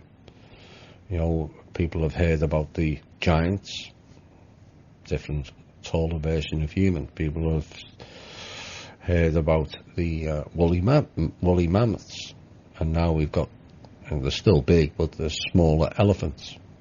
We had the big cats, saber-toothed tigers. Now the tigers are much reduced. We also had the bug-eyed bastards called the mantids, who are now little tiny ants who are rather annoying and sting your feet. So everything got reduced. By whom? That's a good question. Don't really know by whom, but it appears that they were cut down. There were certain energy points around the planet. Maybe those trees and where they are energy points. I've not managed to map that. And maybe one day one of the members can look into mapping where those big trees are. The movie Close Encounters, the place in what's known as the Devil's Tower in Wyoming. The ancient myth was a giant bear scratched it out, but to me it looks like it is what it is, a petrified tree. And some of those trees in the ancient times were over 1,000 foot tall, and they maybe were the energy points globally. So I hope that helps. But there is a number of bizarre looking flat top mountains that all look like petrified trees. And if that's the way they look and science can't explain it, then as strange as it may sound, it is what it is. Look at the movie Avatar. What was the center of their civilization? The tree. And what did the military do in there? Try to cut it down.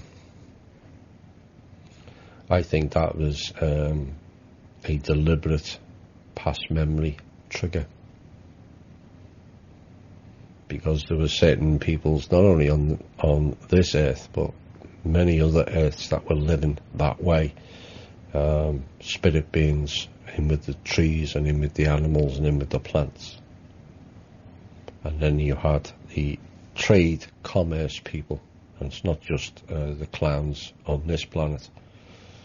They've been looting planets for a long, long time, and some of that I will cover on Sunday. Is there a way to tell counter spraying from chemtrails? In certain cases, yes, you can see it. The line are broken up, so it looks like a series of dashes. It stops it from spiraling down in a way as one unit. It breaks it up. Whether it then goes on to break up the rest of it, I haven't got all the details, but that's one of the, there is many videos where you can see it. There are some videos where you see objects hoovering it up available on the internet, and they're not CGIs either. Do you think all the volcanic upheaval in Hawaii is getting a little help? It has been monitored and has been stopped to a degree. The severity of it, anyway, as I understand it.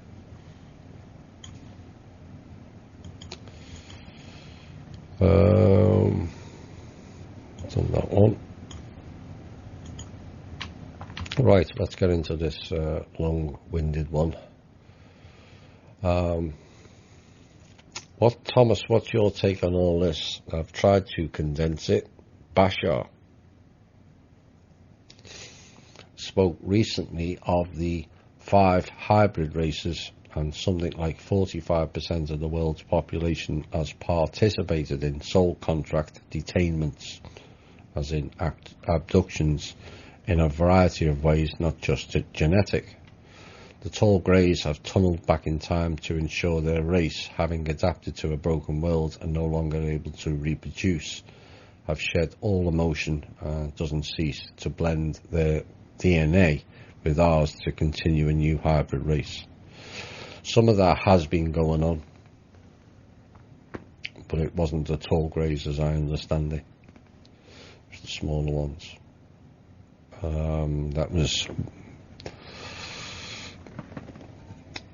There's been a lot of genetic interference, some good and a lot of it not. The tall greys are not interested in helping, currently anyway.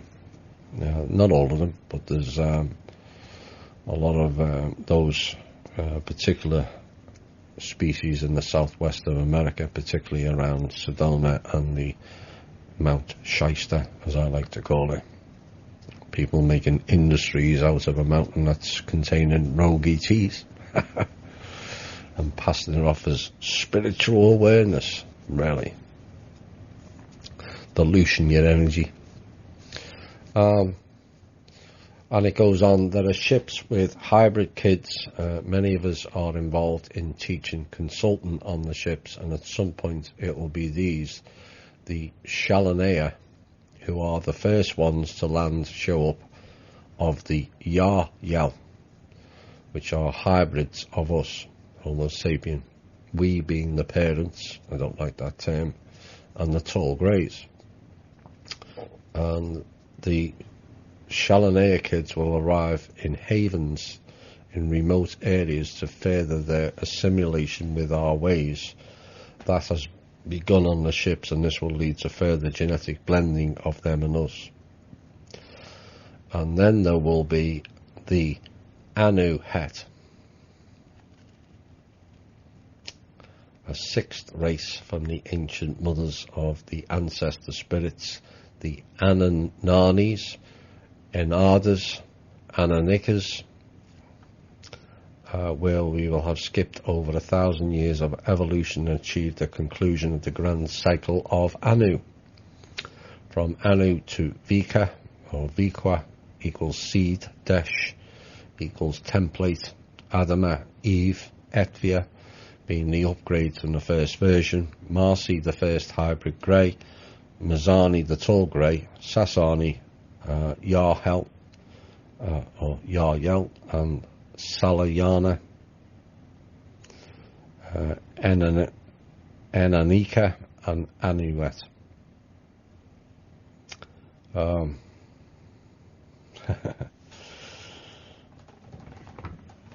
The keys in the name, before I get into Mr. Bashar, the keys in the name. The tall greys are not interested in working with us currently. Maybe they will in the future, but as it stands now, forget it. As for the Shalanya kids, that won't be happening either. The directive is humans will chart their own course without interference. This is interference, and has gone on for many, many thousands of years. But genetic blending with them, and then there will be the Anu het. Anu, really, we're going to mix with the Draco. A sixth race from the ancient mothers, the ancient ancestor spirits, the Anan Ani, which is very like Inanna, Enardas, which is could be Enki or Enlalardas, and Aninanka. It's the same people.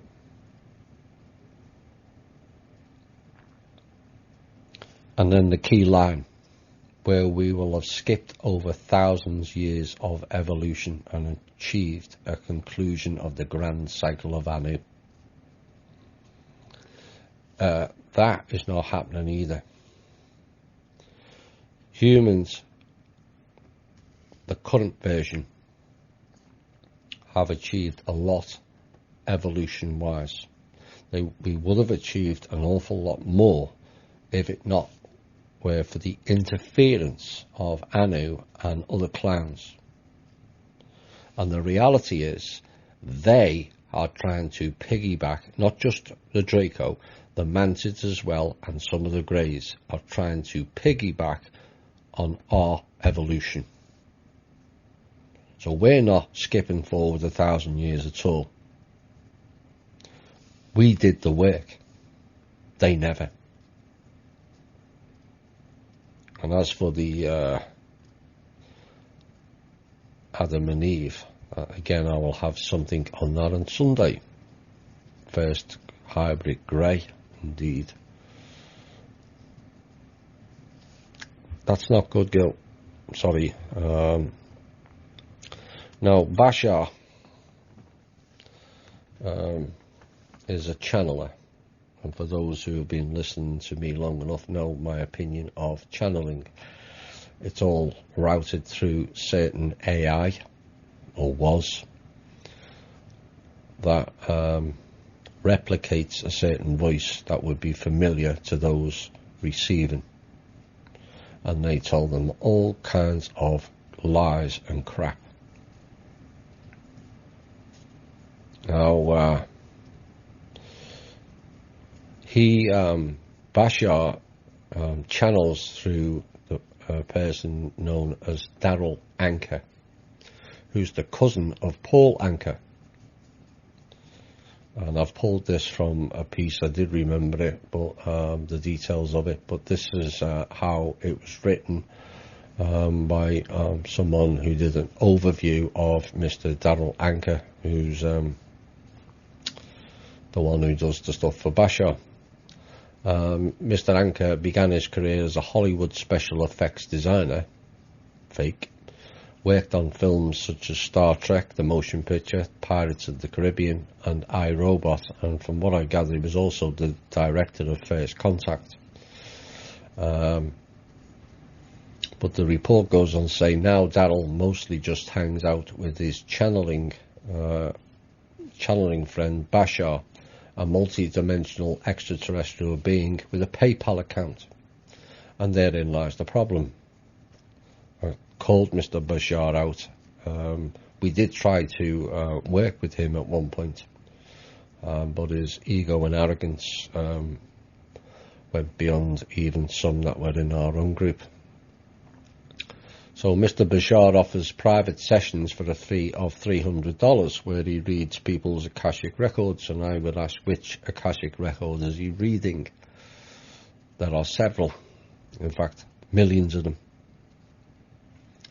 In addition to the $100 booking session fee, and also a $100 follow-up session with someone named April who talks to dolphins.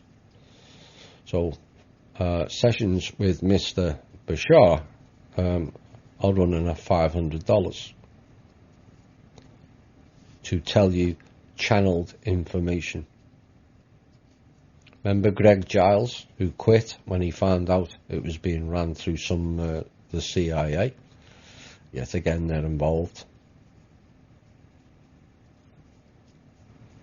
If you've got technology that's 1,000 years or more ahead, you can replicate anything. Like I mentioned the other week, they were talking about some sort of technology.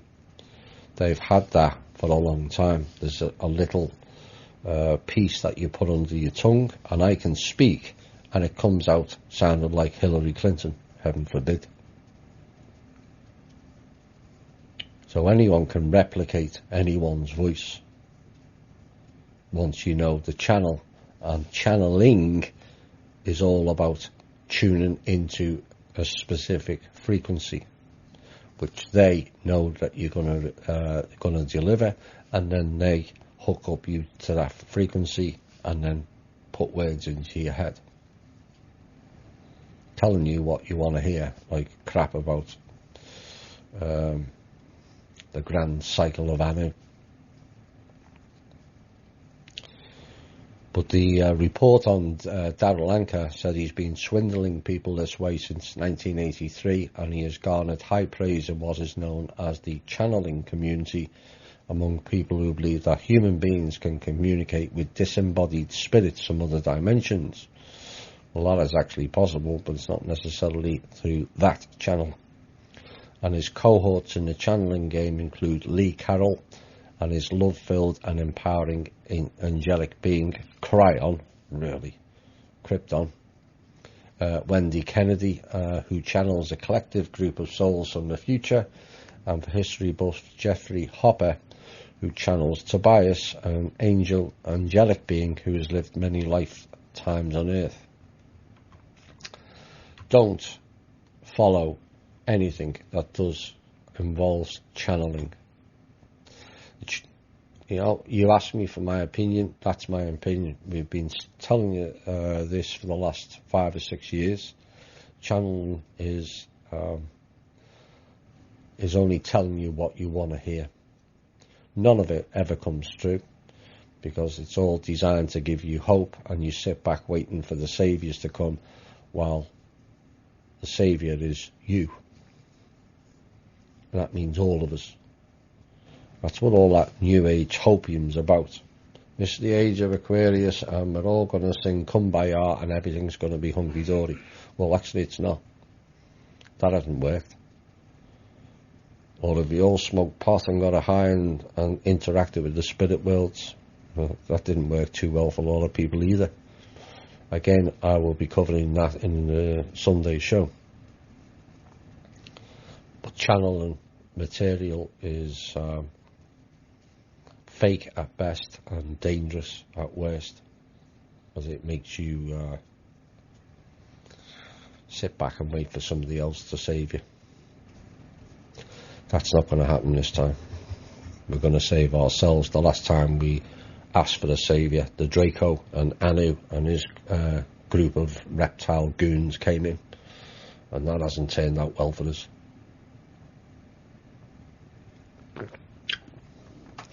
How does one know if they are in the mental planes when dreaming?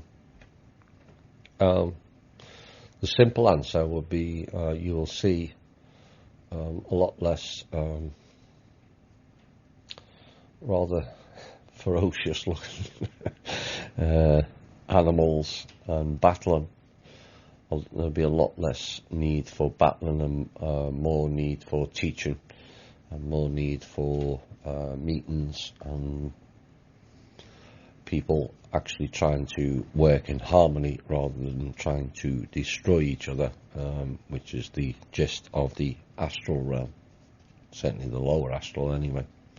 It's not to say you cannot be attacked, it's less likely, because once on the mental planes you have way more abilities than you ever imagined you ever had. So I hope that answers that question. And this is probably, I think this is the last one, yep. Will the global high-speed bullet train in the future be a moneyless free public transport or very cheap so everyone can pay to travel by train?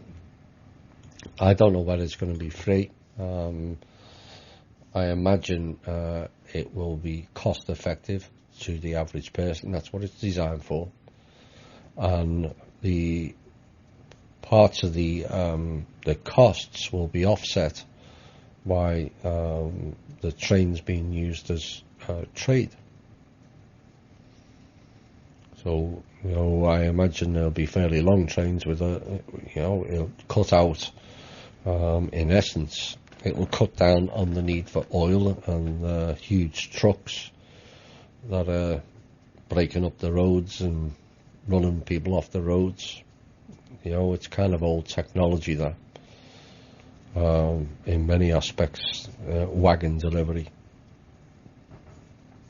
It's so it can be offset with that, but there will be a lot of benefits outside of trade that we'll have maybe more details in a future program. Well, I would expect it would be cost effective. It's certainly cheaper than paying $3 for a gallon of gas to drive 20 miles. So it will have a number of beneficial effects regardless of the cost of it. Right, that's the end of tonight's show. A bit shorter than normal, and I hope you enjoyed it. Not as much intel as last week, but we can't have bundles of intel the same every week. But things are progressing on all levels. That's the reality of what's going on. More and more people are being exposed, and yes, I know people are waiting for a big one or a big name to be outed or arrested or whatever. They will all come. There's an awful lot of investigatory work going on currently. The key is not necessarily, I think we said this late last year, the desire to go for the minions that are propping up the system kind of ended with the threats by the Rothschilds, and the desire was to go for the top ones. Well, you've got to work your way through the minions and the firewalls in more ways than one to then have sufficient evidence and enforcement to deliver the ultimate blow to the top end names that the public would be familiar with. They're not the real top end names. They're only known by the very few. But certainly from a public perspective, it looks like everything's on a knife edge. We've been saying this for a number of months now, and we're waiting for the proverbial elastic band to snap. Well, look at what's going on with the FBI, look at what's going on with the DOJ. As for the Trump cancelling the North Korea, I wouldn't pay any attention to that whatsoever. There's a video that was put up, may or may not be correct, about Congress wanting to arrest Clinton. Fine, just go ahead and do it. It amazes me that whoever that entity is, whether it's original Hillary or Anne, it should have been arrested a long time ago. And it's only because of the way the system's created and the fear that's installed not only in the people, but the cabal are all terrified. They're terrified of each other at the moment. And it just needs a group of them collectively to step out as one force and go, we're not playing this game anymore. They know they've lost.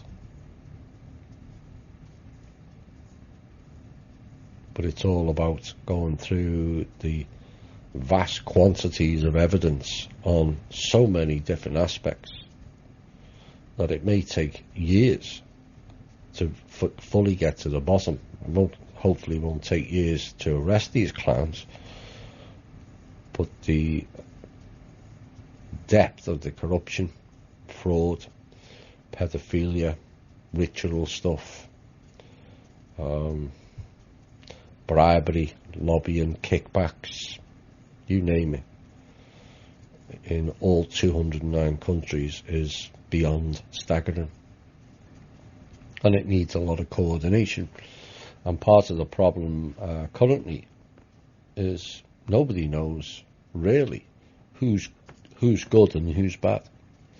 What is the definition of good and what is the definition of bad? You know, a lot of people think Trump's good, but what if he's been good up to a point and is still serving a particular faction? That's not been ruled out yet, and more evidence will be required for that trust to be gained.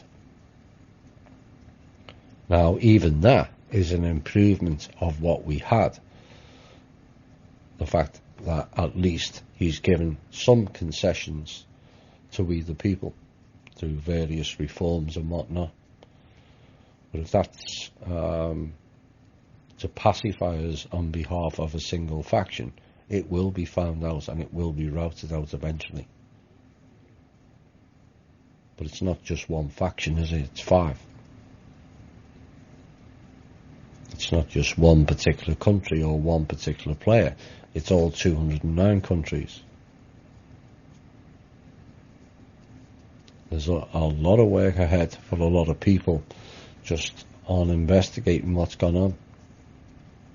The financial. You know, the DOD needs a full audit of what's been spent and where it's all gone. Where's the $23.5 trillion gone? It's not something that's just easily lost. Like loose change falling out of your pocket. So, you know, I don't know the measurements, but certainly would fill a basketball hall. $23.5 trillion. You don't lose that unless there's been heavy-handed collusion involving numerous people, and they all have to be routed out and they all have to be dealt with. The question remains with Trump doing prison reform and talking about removing non-violent offenders if they've put in jail for smoking pot or something. Maybe he's creating room for some of these clowns to go in. Maybe. Time, as always, will tell. Right, I'll be back on Sunday.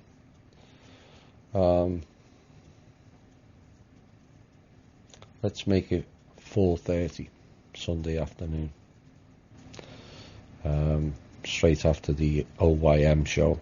I know those lads have their show between 2 and 4 for us in the Eastern Standard Time.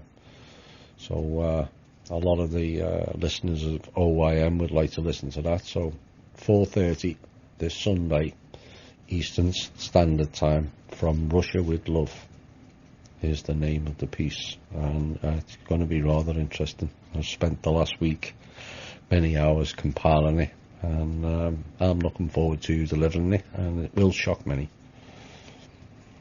You may want to get your notepads out. Right. I hope you've enjoyed the show. This has been The Truth, Honour and Integrity. My name's Thomas Williams, and until then, look after yourselves, look after each other, and love as much as you can. Apart from that, nothing else matters. Bye for now.